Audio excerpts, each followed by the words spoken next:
2026, a Copa da Diáspora, das imigrações, dos protagonistas, é a Copa da permissividade.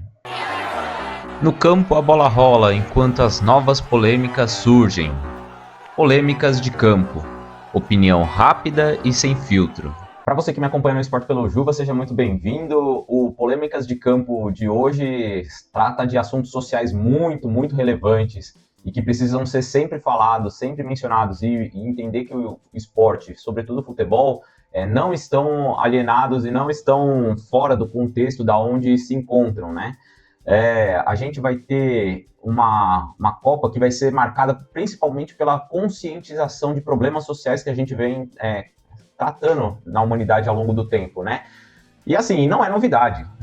A FIFA sempre foi muito permissiva com tudo e muito, de certa forma, incoerente com o que pega e com o que todo mundo você pode ver, né? Ou pode entender sobre o assunto.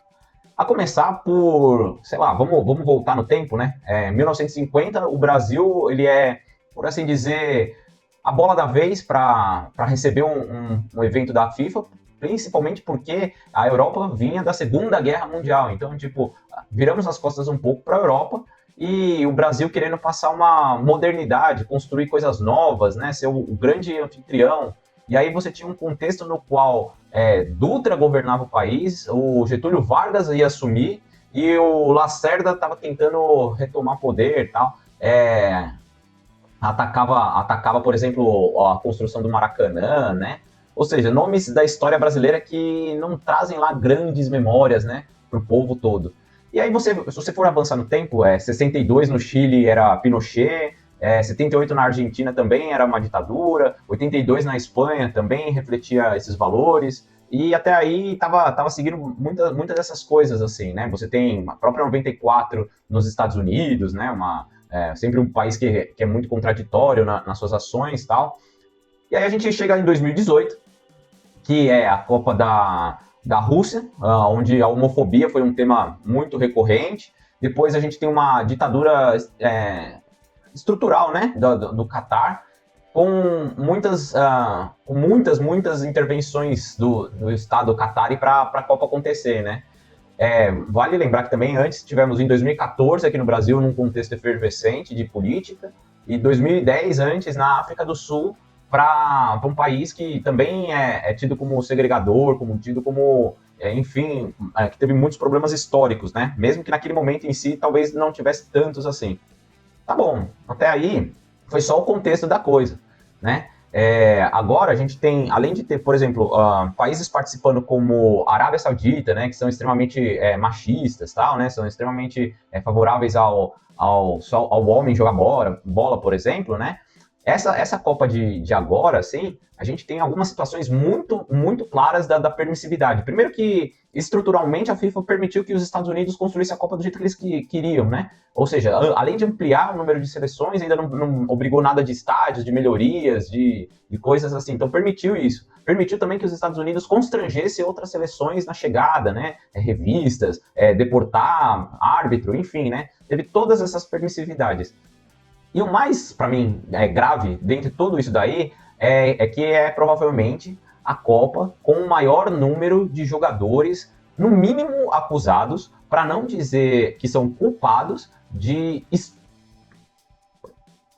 talvez não possa falar a palavra por completo, né? Porque tem questões que o YouTube derruba, mas você entende do que eu estou falando, o abuso contra mulheres, o abuso físico e tudo mais. E não é só isso, né? A gente tem um monte de seleção ou um monte de país que é acusado de ser racista e ainda utiliza jogadores negros para compor o seu elenco e melhorar, né, a qualidade técnica dos seus jogadores. Então, a gente tem muitas camadas e muitas permissividades. Mas eu vou me ater hoje ao fato do abuso contra mulheres pelo seguinte, são 5 jogadores que estão, no mínimo, recebendo uma acusação ou já tiveram a formalização da acusação feita, então o caso sendo julgado.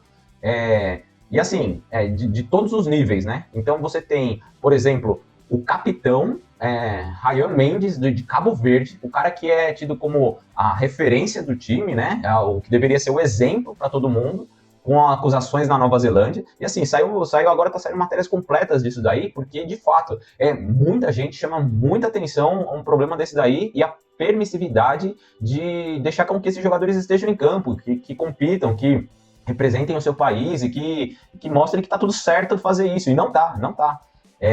A gente vai ter agora o jogo do Brasil e Japão, e vai ter 2 japoneses acusados também de que vão estar em campo, vão estar representando aquele digníssimo país honrado, não sei o quê, que é o Junya Ito e o Kaishu Sano.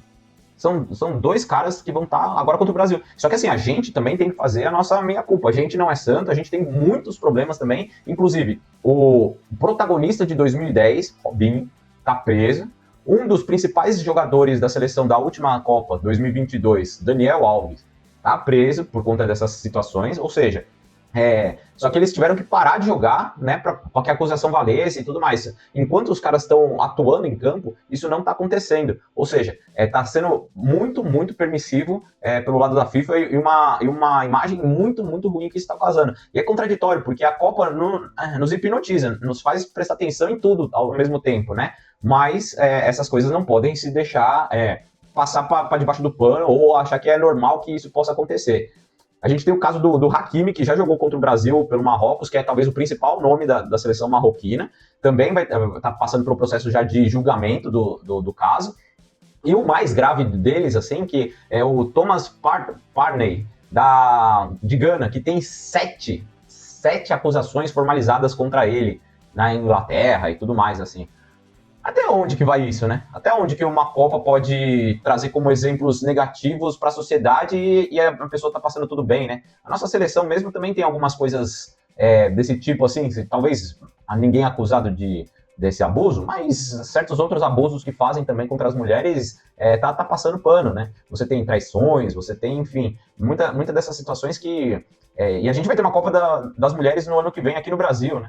Então, não tem como não discutir isso, não trazer à tona e não achar absurdo com que essas pessoas não sejam punidas, penalizadas e excluídas da Copa. Mesmo que elas, perante a sociedade, sejam inocentadas, só o fato de haver a acusação contra elas deveria servir como exemplo para que elas não exercessem a profissão de forma tranquila, de forma que qualquer um pudesse fazer e nada vai acontecer porque o dinheiro compra, porque a fama compra a idoneidade da pessoa, entendeu? Então é isso, vamos acompanhar a rodada, fazia um tempo que eu não voltava, é um tema muito longo, muito difícil de se tratar, né, porque tem muitas camadas, mas é necessário, homens, mulheres e todo mundo que quer um bem maior da sociedade ir atrás de respostas, de cobrar a entidade, de cobrar as confederações, de cobrar todo mundo. Hoje todo mundo tem voz para poder fazer isso e se todo mundo quer uma sociedade melhor, é extremamente importante que a gente aponte os problemas e vá atrás, principalmente, das soluções para que isso não se repita de alguma forma, tá bom? Então, depois eu volto com o parâmetro do jogo do Brasil e Japão e agradeço mais uma vez a companhia de todo mundo nesse vídeo aí. Eu sei que é difícil, mas o Polêmicas de Campo também trata de assuntos que permeiam fora dele também e que, de alguma forma, condicionam o jogo. Muito obrigado e até a próxima.